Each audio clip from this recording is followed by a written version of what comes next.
नमस्कार. आपण ऐकतोय श्री नवनाथ भक्तिसार. श्री गणेशाय नमः. ओम चैतन्य गोरक्षनाथाय नमः. आपला अध्याय चालला 38वा. चरपटनाथाची कथा. नागनाथाची कथा सांगून झाली. आता चरपटनाथाची कथा आपण श्रवण करावी. पार्वतीचा विवाहाचा समय होता. सर्व देव हिमालयाकडे आले होते. पार्वतीने शंकरांना वरलं होतं, त्यामुळे शंकराचे गणही आले होते. ब्रह्मदेव, इंद्र, विष्णू हेही विवाह सोहळा पाहायला आले होते. पार्वती अलंकारांनी नटली होती. फारच सुंदर दिसत होती. सृष्टीचं सारं लावण्य जणू काही तिच्या ठायी सामावलेलं होतं. तिच्या दिव्य तनूवर देवांचीही दृष्टी ठरत नव्हती. आणि सृजन करणं हे ज्याचं काम, तो ब्रह्मदेव तर पार्वतीला पाहताच मोहित झाला. त्याचं मन त्याला आवरेना. त्याचा परिणाम असा झाला की ब्रह्मतेज त्याच्या दिव्य तनूतून उत्पन्न झालं. ते सभास्थानी त्याच्या पायाशी पडलं आणि त्यातून पुढे 60 सहस्त्र वालखिल्य ऋषी निर्माण झाले. कारण असं की ब्रह्मदेवाने ते तेजोद्रव्य आपल्या पायाने जमिनीवर चुरडून पुसून टाकलं. पारा फुटून त्याचे अणू बारीक बारीक होऊन पसरावे तसे ते पसरले. पण तरीही थोडासा भाग तिथे राहिलाच होता. विवाह सोहळा संपला. सर्व देव स्वस्थानी परत गेले. वरातही निघून गेली. सभास्थान रिकामं झालं. मेना आपल्या मुलीची म्हणजे पार्वतीची आठवण काढीत आवराआवर करीत होती. सभास्थानी फुलंच फुलं पडली होती. मंगलाक्षता पडलेल्या होत्या. हिमालयाच्या सेवकांनी ते सर्व एकत्र करून होमाचं भस्मही जमा करून भागीरथी नदीच्या प्रवाहात विसर्जित केलं. ते फुलांचं निर्माल्य देवता आणि शिवगण यांची दिव्य पायधूळ आणि होमाचं भस्म वाहून गेलं. त्यात ब्रह्मतेजाचाही जो उरलेला भाग होता तो एका गवताच्या बेटात अडकून पडला. आणि पुढे त्याच ठिकाणी एक हरिणी इतर हरिणींसह आली. तिथं तिचं मूत्र सांडलं आणि त्या मूत्रात प्रकृतीचं बीज होतं. ते नेमकं ब्रह्मतेजाशी एक चिकटून राहिलं. त्यावेळी पिप्पलायन ऋषींनी त्या तेजात स्वतःचा जीवांश प्रविष्ट केला. सामान्य माणसांसारखे या नवनाथांचे कोणाचेही जन्म झालेले नाही आहेत. पिप्पलायन ऋषीही अशा रीतीने जन्म घेऊन त्या गवताच्या बेटातच राहिले. सत्यश्रवा या नावाचा ब्राह्मण दर्भ काढण्याकरता तिथे आलेला होता. दर्भ काढताना त्याला तो बालक दिसला. बालकाचं आता काय करावं या विचारात तो असतानाच देवांनी पिप्पलायन ऋषी जन्माला आलेला आहे म्हणून आकाशातून पुष्पवृष्टी सुरू केली. तेव्हा ही भूताटकी आहे असा धसका घेऊन ब्राह्मण पळायला लागला. देवांच्या सांगण्यावरून नारदाने ब्राह्मणाचं रूप घेतलं आणि पळणाऱ्या सत्यश्रवा ब्राह्मणाला गाठलं. त्याचा सगळा संशय दूर केला आणि स्वतः तो बालक उचलून सत्यश्रवाच्या हाती दिला. या मुलाचं नाव त्याने चरपटी असं ठेव असं सांगून नारदांनी स्वस्थानी प्रयाण केलं. ब्राह्मणाने घरी येऊन आपली सुशील पत्नी चंद्रा हिला सर्व काही हकीकत सांगितली. तेव्हा तिला फार आनंद झाला. त्या मुलाचं त्या ब्राह्मणाने चांगलं संगोपन केलं.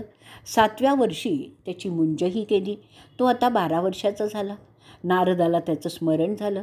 तो गुप्तपणे ब्राह्मणाच्या घराजवळ उभा राहून पाहायला लागला.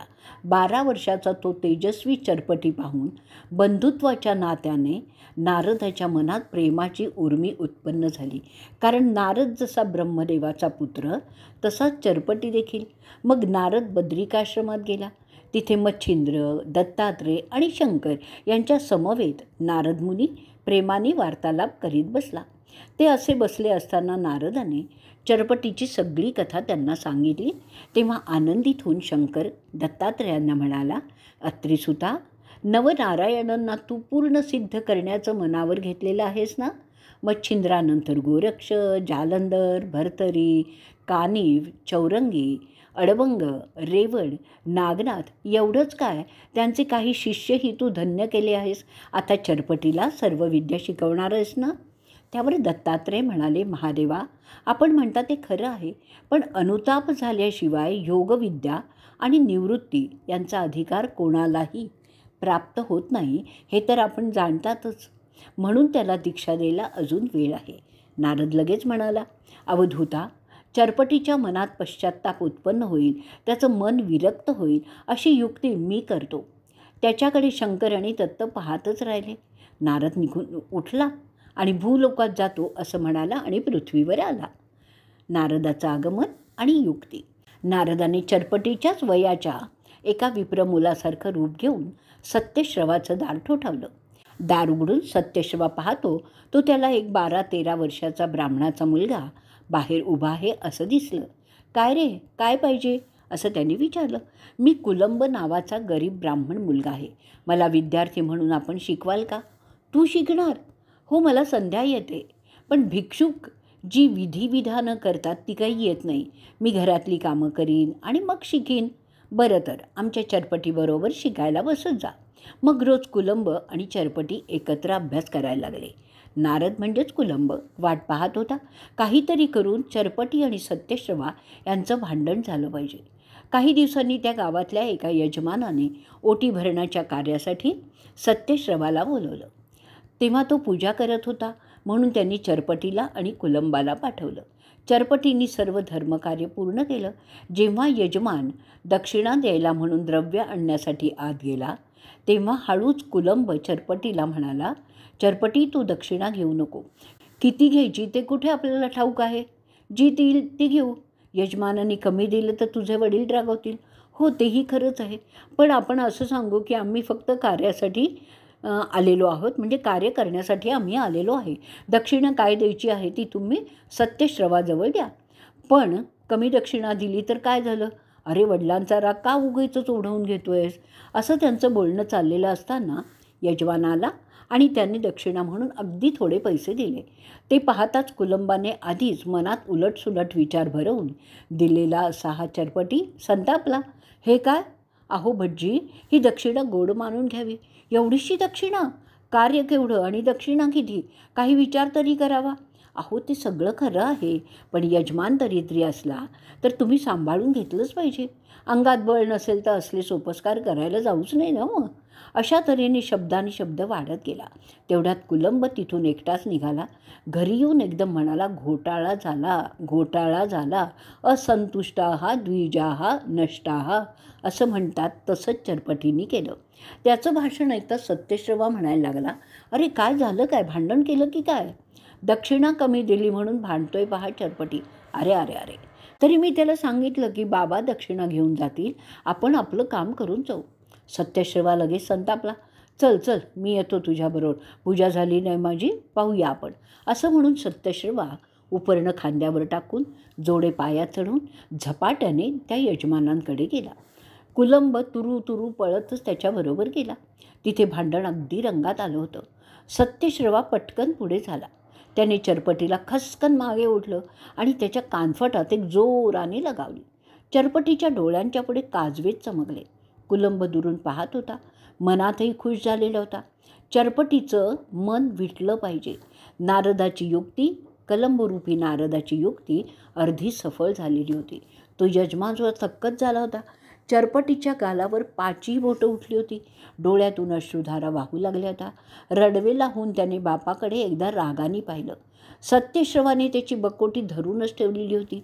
यजमान मध्ये पडला आणि त्यानेच चरपटीला सोडवलं. हात सुटताच चरपटी चरफडत तिरीमिरीने तिथून निघून गेला. देवीचं एक देऊळ होतं, तिथे तो जाऊन बसला एकटाच, मुसमुसत हुंदके देत. कुलंब सत्यश्रवाचा डोळा चुकवून दुसऱ्या मार्गाने दूर गेला. वाटेत त्याने एका तेजस्वी ब्राह्मणाचं रूप घेतलं. सत्यश्रवा आणि तो यजमान यांचं सामोपचाराचं बोलणं झालं. सत्यश्रवा घरी गेला. नारदाने देवीच्या देवळात जाऊन तेजस्वी आणि प्रेमळ ब्राह्मणाच्या रूपाने चरपटीजवळ बसून अगदी मृदू शब्दांनी त्यांची विचारपूस केली. चरपटींनी सारं काही सांगितलं. सहानुभूतीचा ओलावा मिळाला होता ना, मग काय विचारता.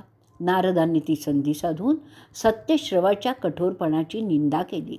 चरपटीच्या पाठीवर प्रेमाने हात फिरवला. अरे, त्या ब्राह्मणाचा स्वभाव काही ठीक नाही आहे. लोकांच्या देखत तुझा केवढा अपमान केला. याच्या घरी अभ्यास करण्यापेक्षा रानच जवळ करावं. गुरु भेटायचा असेल तर कुठेही भेटेलच ना.